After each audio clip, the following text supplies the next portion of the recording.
L'islamisme n'est pas une religion, c'est une théorie politique.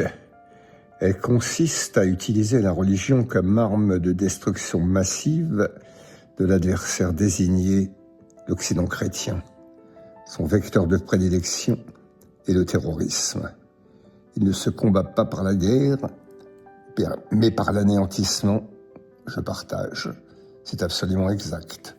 Israël l'a compris, c'est le sens de ces deux combats sur le front du Hamas et du Hezbollah au Liban, jusqu'au dernier. C'était l'approche de l'Occident lors des raids contre Daesh à Raqqa en 2014 et 2015. La neutralisation, ce qui signifiait l'élimination. C'était l'approche de l'Occident quand il s'est agi d'anéantir l'idéologie du nazisme en Europe, éliminer. C'était l'approche de Reagan et Thatcher quand il s'est agi de détruire l'idéologie communiste, élimination par le pourrissement de l'intérieur. La guerre froide n'a été rien d'autre. C'est pour cela qu'il est fondamental de ne pas substituer le combat contre l'islamisme à un combat contre les musulmans.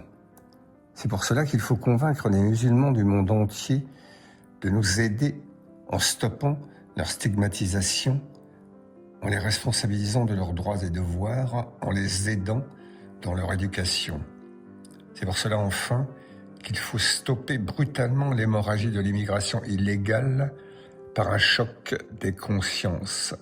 L'immigration, oui, est un bien, mais l'illégal est rajouter un cancer à la tumeur existante.